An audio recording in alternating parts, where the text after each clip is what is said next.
현재 세계에서 가장 비싼 가격으로 낙찰된 보석은 59.6캐럿에 달하는 핑크스타라고 하는 다이아몬드입니다.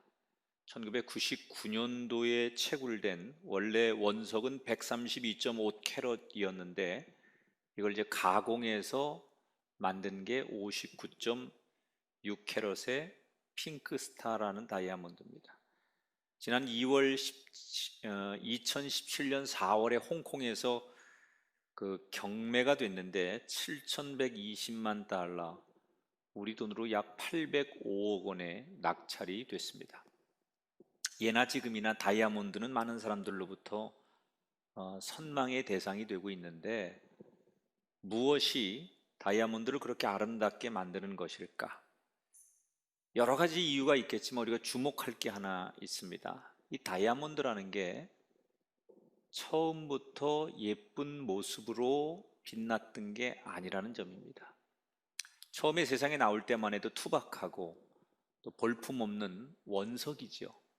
그러나 그것이 누군가의 손에 들려서 다듬어지고 불필요한 부분이 잘려나가게 되고 모난 부분이 갈아지고 닦여지는 수없는 과정을 거쳐서 비로소 우리가 원하는 다이아몬드가 만들어지는 것입니다. 다이아몬드뿐만 아니라 사파이어, 루비, 이것도 다 같은 공정을 통해서 탄생하는 겁니다. 저는 인생도 그렇다고 생각합니다. 처음부터 어떤 인생인들 완벽한 인생은 없습니다. 처음에는 불순물도 많고 또 여러 가지 투박하고 모난 부분이 있는 원석 자체인 게 인생이죠. 그러나 필요 없는 것을 갈고 또 깎고 버리고 이런 인생의 수없는 풍파의 과정을 거치면서 한 인생이 비로소 보석처럼 빛이 나게 됩니다. 물론 그런 과정을 거친다는 것은 인간으로서 아픈 겁니다. 아프니까 뭐다 이런 말도 있지만 인간이 그런 과정을 거치면 아프죠. 그러나 반드시 인간은 아픔을 거쳐야 합니다. 하나님께서는 당신이 귀하게 쓰는 인생을 아프게 하세요. 시련과 환난과 고난을 통해서 그 사람을 아프게 해요. 대신에 그 아픔을 통하여 인생의 불순물을 버리게 하시고 또 영혼의 모난 부분을 다듬으셔서 그 과정을 거쳐서 비로소 그 사람을 하나님이 원하시는 보석과 같은 인생으로 만드십니다. 그 대표적인 이야기가 오늘 우리가 만날 창세기 29장에 나오는 야곱의 이야기인데, 야곱의 인생기 가운데 최악의 암흑기를 꼽으라고 하면 오늘 본문의 말씀이에요. 가장 긴 시간 오랫동안 환난과 고난의 시기를 만났던 이때가 오늘 창세기 29장에 나오는 야곱의 이야기예요. 그런데 알고 보니 그 시련은 하나님이 야곱을 의도적으로 갈고 닦는 과정이었어. 하나님은 이 시련을 통해서 야곱에게 어떤 인생이 되기를 원하셨던 걸까? 지난 시간 창세기 28장에 야곱이 형의 분노에 두려움을 느껴 저 하란 땅에 외삼촌이 있는 라반의 집으로 피신을 하는 이야기를 소개해 드렸어요. 처음에는 어머니가 형의 마음이 누그러질 때까지 잠시 좀 피해 있어라, 그래서 얼마 안 있다가 돌아올 것으로 계산을 하고 떠나는 거예요. 가는 도중에 야곱이 값진 경험을 하죠. 광야에 홀로 누워 잠을 자다가 꿈을 꿨는데 거기서 나의 하나님을 만나는 거예요. 지금까지 야곱이 알고 있던 하나님은 아브라함의 하나님, 아버지 이삭의 하나님이었지 나의 하나님이 아니었어요. 그런데 그날 밤 나의 하나님을 만나는 거예요. 그래서 자신감이 생겼어요. 그리고 어깨를 당당하게 펴고 그 덕분에 하란으로 갈 수 있게 되었어요. 이제 야곱이 집을 떠나서 한 달쯤 되었을 때 오늘 이야기가 시작이 됩니다. 창세기 29장 1절에 보니까 야곱이 길을 떠나 동방 사람의 땅에 이르렀다 이렇게 소개합니다. 한 1000km의 거리를 야곱이 걸어가게 됩니다. 드디어 도착을 하지요. 그리고 야곱은 그냥 자기가 걸어온 길이나 자기에게 일어나는 일이 일상적인 일이라고 생각하지만 사실은 그 모든 것을 하나님께서 연출하시는 거예요. 어느 날 야곱은 낯선 땅에서 너무 목이 마르니까 한 우물가에 다다르게 됩니다. 물을 마실 수 있을 거라고 기대를 합니다. 그러나 야곱은 우물가에서 물을 마실 수가 없었습니다. 왜냐하면 당시의 우물이라는 것은 엄청난 큰 돌로 그 우물을 덮어 놓습니다. 보통 장정 두세 사람이 같이 합심해서 움직여야만 그 우물에 돌 덮여 있는 것을 옮길 수 있는 굉장히 크고 육중한 돌로 우물을 덮어 놓습니다. 왜 당시 사람들은 우물을 돌로 덮어 놓을까? 세 가지 이유가 있는데, 첫째는 가축이나 사람을 그 깊은 우물에 빠지지 않도록 막기 위한, 안전을 위해서 우물을 덮어 놓습니다. 두 번째는 먼지도 많고 위생적으로 여러 가지 오물이 그 우물에 들어갈 수 있기 때문에 그런 것을 막기 위해서 위생적으로 막는 거예요. 세 번째 큰 이유가 있는데 그게 뭐냐? 외지인이 와서 함부로 우물을 쓸 수 없도록 만들기 위해서, 그 지역 사람들만 쓰기 위해서 우물 입구를 막아놓는 거예요. 물이 귀한 시대다 보니까 우물 하나를 발견하면 남들이 아무나 와서 쓸 수 있는 게 아니고 그 지역 사람들만 쓸 수 있는 거예요. 그래서 우물의 입구를 막아놓습니다. 지금 야곱은 저 타지에서 온 외부인입니다. 그러면 이 물을 마시려면 이 지역의 내부인 가운데 누군가 와서 물을 사용할 때 비로소 옆에서 물을 좀 마실 수 있는 거예요. 언제 이 우물가에 사람들이 올까 막연히 기다려야 됩니다. 그런데 참 신기하죠? 딱 앉자마자 저쪽에서 양 무리들이, 세 무리가 쫙 오는데 그 뒤에 양들을 돌보는 목자들이 같이 오는 거예요. 야곱이 이 목자들이 걸어오니까 처음 보는 사람들인데 대뜸 환심을 사기 위해서 아우 형님들 고생 많으십니다. 어디서 오십니까? 이렇게 말을 붙입니다. 이때 한 목자가 처음 보는 야곱이 자기들한테 형님들 어디서 오십니까? 이렇게 다가오니까 약간 경계하는 눈빛으로 위아래를 훑어보다가 우리는 하란에서 왔지 이렇게 말합니다. 하란이라는 말을 듣는 순간 야곱의 심장이 범프질을 하는 것처럼 뛰기 시작하죠. 왜? 지금 자기가 가려고 하는 곳이 하란이에요. 외삼촌 라반이 사는 곳이 하란이에요. 그런데 태어나서 한 번도 외삼촌을 만난 적도 없고 외삼촌 댁에 가본 적도 없어요. 엄마가 자기를 피신시키기 위해서 한 번도 가보지 않은, 만나본 적도 없던 외삼촌이 있는 하란으로 가라고 해서 지금 막연하게 하란으로 삼촌을 만나러 가는 건데, 삼촌이 살고 있다고 하는 지역 사람들을 만났다는 얘기예요. 너무 놀라서 야곱이 신기해서 그 하란에서 온 목자들에게 묻지요. 혹시 그 동네에 라반이라는 분을 아십니까? 그랬더니 이 목자들이 이 라반 너무 잘 알지. 잘 계시지. 그러면서 하는 얘기가 맞아. 지금 그 라반의 둘째 딸 라헬이 양들을 이끌고 이리로 오고 있을 거야. 이렇게 말하는 거예요. 외삼촌의 딸, 그러니까 자기하고 사촌 관계가 되는 거죠. 이 얘기를 듣는 순간 야곱의 머리가 쭈삣 쓰는 거예요. 그저 우연이라고 말하기에는 너무나 신기한 상황이 연출되고 있어요. 여러분, 하나님은 한치의 오차도 없으신 분이에요.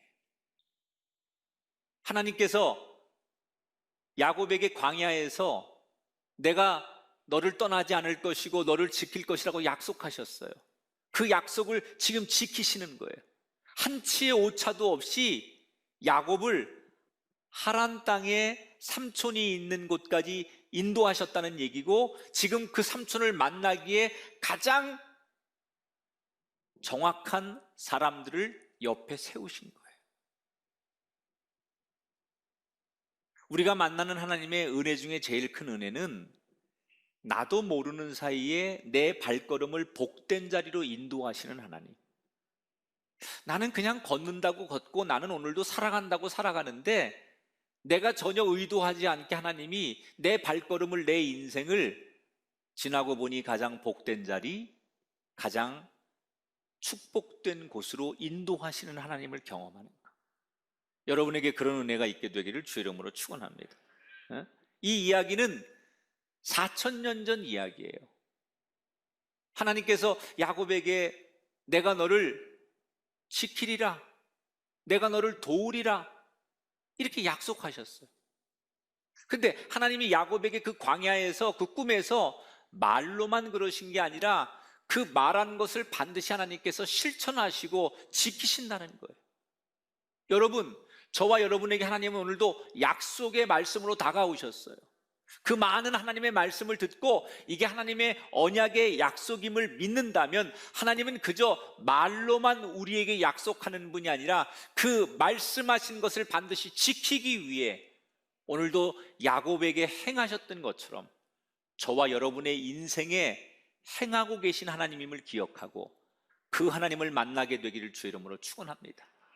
기가 막힌 이 광경 앞에 너무 놀라하고 있는 야곱, 그런데 얼마 뒤에 예고했듯이 저쪽에서 이번에는 양무리들을 이끌고 아가씨들이 오는 거예요. 그 안에 라헬이 있는 거예요.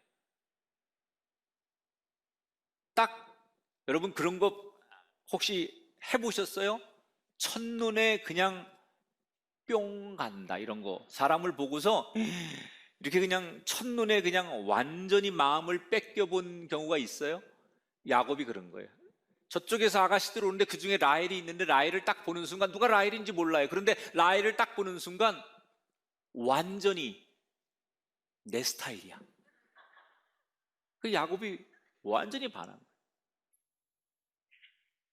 아가씨들이 왔는데 그 라헬이 누군지를 아직 모르지만 야곱이 뭘 하느냐, 남자들 목자들하고 얼른 운물을 가로막고 있는 마개를 몇 사람이 얼른 치워서 자기가 물을 떠가지고 그 라헬이 데려온 양들에게 물을 먹이는 거예요. 얼마나 좋으면 자기가 먼저 사람들에게 친절을 베푸는 거예요. 난생 처음 보는 남자가 자기 양들에게 물을 주고 자기를 도와주자 라헬이 싫지 않은 거예요. 그런데 물을 다 먹이고 나서 라헬 앞에 서서 야곱이 오늘 성경에 보니까 깜짝 놀라는 일을 합니다. 11절에 보니까 그가 라헬에게 입맞추고 소리내어서 울었다. 여기서 입맞추었다는 것은 우리가 통상적으로 알고 있는 키스를 얘기하는 게 아니에요. 이건 인사법이에요. 손등에 이렇게 입을 맞추고 인사하든지, 아니면 이렇게 볼에다가 입을 맞추면서, 이건 자기들의 인사법이죠. 우리가 악수하듯 아니면 목례하듯 그 민족의 인사법이에요. 인사를 하고 나서 야곱이 뭐라고 해요? 뭘 해요? 펑펑 소리내어 울었다. 왜 갑자기 야곱은 이런 돌발 행동을 한 걸까? 지금 집에서 여행을 온 게 아니잖아요. 피신을 해온 거잖아요. 그리고 한 달 내내 혼자 지냈기 때문에 가족에 대한 외로움, 핏줄에 대한 그리움, 그리고 이제 됐다라고 하는 안도감, 이런 것들이 동시에 밀려오니까 야곱이 아마도 눈물이 났던 것 같아요. 야곱은 사실 지금 자기 나름대로 계산이 있었어요. 어떤 계산이 있었느냐? 형이 너무 지금 화가 나 있어서 나를 죽인다고 막 펄펄 뛰는데 흥분한 형의 마음이 가라앉으려면 아무리 못돼도 아무리 길어도 한 달 정도면 되겠지. 그죠? 한두 달 정도 지나면 형의 마음도 좀 누그러지고 어쩔 수 없지. 그리고 현실을 받아들이면 어머니가 그때 눈치를 딱 보고 이제 형도 좀 마음이 가라앉고 그랬으니까 돌아가도 된다. 이렇게 사인을 주면 그때 돌아가야지 라고 자기 나름대로 스케줄을 짜고 있었다는 거예요. 그래서 지금 그 안에 잠시 피신해 있을 곳, 머물 수 있는 안전한 곳이 외삼촌 댁이라고 생각하고 온 건데, 사실은 한 번도 와보지 않은 길이었고 한 번도 보지 못한 외삼촌이었기 때문에 굉장히 막막하고 두려웠을 거예요. 그런데 이렇게 쉽게 만나니까 긴장감이 풀려서 눈물이 터진 거예요. 라헬에게 내가 내 외사촌이다, 네 아버지가 내 외삼촌이다, 이렇게 자기 신분을 말하니까 놀란 라헬이 얼른 아버지에게 뛰어가서 이 소식을 전하고 아버지 라반이 우물가에 달려옵니다. 그리고 서로가 신분을 확인하고 삼촌과 조카가 얼싸안고 눈물로 인사를 하죠. 그래서 드디어 이 야곱이 외삼촌 댁에 머물게 되는 거예요. 자, 아까도 말했듯이 야곱은 한두 달 지나면 어머니에게 서신이 오든지 사람을 통해서 이제 집에 와도 된다라는 연락을 기다리고 있었어요. 그런데 야곱의 스케줄대로 계산대로 어머니에게 연락이 왔을까? 14절에 보면 이렇게 힌트하죠. 야곱이 한 달을 그와 함께 거주하더니. 처음에는 느긋한 마음으로 곧 돌아갈 걸 생각하면서 삼촌 집에 머물렀는데, 삼촌 집에 머문 지 한 달이 넘었는데도 아무런 연락이 오지 않는 거예요. 이때부터 야곱이 초조해집니다. 그리고 한 달이 훨씬 지나면서부터는 마음이 허무해지는 거예요. 야곱의 계산이 어긋났습니다. 자기의 생각대로 안 되는 겁니다. 자기가 짜놓은 스케줄은 이 정도면 넉넉하게 돌아갈 수 있을 시간이라고 생각했는데 그 시간이 훨씬 지나도록 아무것도 진행되지 않는 상황을 보면서 야곱은 답답해지기 시작한 거예요.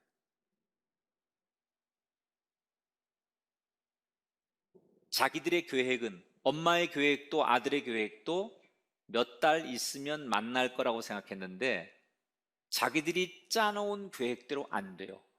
실제로 야곱은 살아서 엄마를 보지 못합니다. 자, 시간이 점점 지나니까 야곱이 하나님에 대한 원망의 마음이 생기는 거예요. 분명히 하나님께서 광야에서 내가 너를 도울 것이고 너와 함께 할 것이라고 약속하지 않으셨습니까? 그런데 하나님께서 왜 야곱이 원하는 대로 빨리 집으로 돌아갈 수 있도록 만들어주지 않으시고 야곱이 그렇게 간구하고 소원하는 대로 응답하시지 않았을까? 왜 하나님은 야곱의 소원을 안 들어주신 걸까? 거기에는 하나님도 야곱에게 바라는 게 있었어요. 하나님이 야곱에게 원하는 게 있었어요. 그게 뭐냐? 네 계산법, 네 스케줄대로 살지 말고 매 순간마다 하나님, 나를 믿고 따라와라. 지금 여기를 오고 집에 돌아가는 시간, 스케줄, 계획표, 이건 다 하나님이 짜준 게 아니라 야곱 자기가 짠 거예요. 자기가 계획한 거고 자기가 만들어낸 스케줄이에요. 그리고는 뜻대로 되지 않으니까 하나님께 원망을 하는 거예요. 근데 하나님은 거꾸로 뭐라고 말씀하시느냐? 네가 만든 스케줄, 네 계산표대로 되는 것이 인생이 아니라 안 될 때 나를 의지하고 내 생각, 내 이름을 부르면서 살아가라 라고 하는 게 하나님이 야곱에게 원하시는 거였다는 거예요. 이때부터 야곱의 인생이 단련되기 시작해요. 그래서 여러분에게도 저는 그렇게 말씀드릴 수 있어요. 우리는 살면서 수없이 계산하고 우리가 어떤 계획을 세웁니다. 그 계획대로 모든 게 되면 참 좋은데 때때로 그 계획이 계산이 어그러지고 안 될 때가 얼마나 많습니까? 그럴 때 하나님을 원망하지 말라는 거예요. 그때는 하나님을 더더욱 부여잡으라는 거예요. 여러분, 하나님은 무능하지 않아요. 하나님은 절대로 실수하지 않으세요. 우리에게 어떤 어려움을 갈고 닦아서 보석이 되게 하려는 하나님의 깊은 뜻이 들어있는 거예요. 혹시 건강에 어려움을 만나신 분이 있거나 또는 가정의 경제적인 문제라든지 가족 간에 뭐 어떤 그런 서로 간의 갈등이 있거나 이런 문제로 힘들어하는 분이 있다면 원망하지 말라는 거예요. 그런 모든 과정을 통해서 여러분 깎이고 또 여러분들이 또 다듬어지면서 하나님은 여러분들의 인생이 야곱처럼 진짜 빛나는 보석과 같은 인생이 되기를 원하신다는 거예요. 지금 이 어려운 일들을 만나신 여러분들, 이 과정을 통해서 하나님이 나를 다듬으시고 우리 가정을 다듬으셔서 보석이 되게 하시려고 하는구나 깨닫고 감사하고 순종하는 저와 여러분이 되기를 주의 이름으로 축원합니다. 자, 제가 여러분에게 질문을 할 게 있어요. 여러분이 바라는 인생이 있으십니까? 혹시 목표가 있으십니까? 그런데 그 목표를 얻기 위해 여러분은 지금 어떤 길을 가고 계십니까? 100m 달리기를 하는 사람이 목표가 저 100m 뒤에 결승점이 목표예요. 그런데 그 목표에 도착하는 것도 중요하지만 사실은 트랙을 벗어나지 않아야 돼요. 우리가 세상에 살면서 행복해져야 되고 자식들 잘 키워야 되고 내가 하는 일 성공해야 되고 누구와의 경쟁에서 이기는 게 우리 인생의 목표예요. 그러나 그 목표를 이루기 위해서 하나님이 주신 방식, 하나님이 주신 명령, 그 길을 지키고 하나님이 주신 그 방법대로 목표를 향해 갈 때 비로소 보석과 같은 인생이 되는 거지요. 세상 사람들처럼 하나님이 원하시는 길이 아닌 목표를 이루기 위해선 뭐로 가도 서울만 가면 되고 어떻게 하든 간에 목적만 열매만 따면 되지 라고 말하는 것을 하나님이 원하지 않는다는 거예요. 왜 나는 열심히 하는데, 나는 지금도 최선을 다하는데, 난 부지런히 살고 있는데 왜 안 되는 걸까? 우리에게 물으시는 거예요. 너는 야곱처럼 살지 않았느냐? 열심이라는 함정, 최선이라는 함정, 이 야곱이 갖는 약점이에요. 하나님이 원하시는 길을 가야 돼요. 따라합시다. 아프니까 축복이다. 여러분, 우리 인생이 고난을 만나고 질병을 만나고 실패를 만나면 깎이는 거예요. 다듬어지는 거예요. 아파요. 그러나 그 아픔이 축복이에요. 그 아픔을 잘 이겨내시면, 그 아픔을 잘 견뎌내시면 여러분의 가정과 인생이 보석이 될 줄 믿습니다.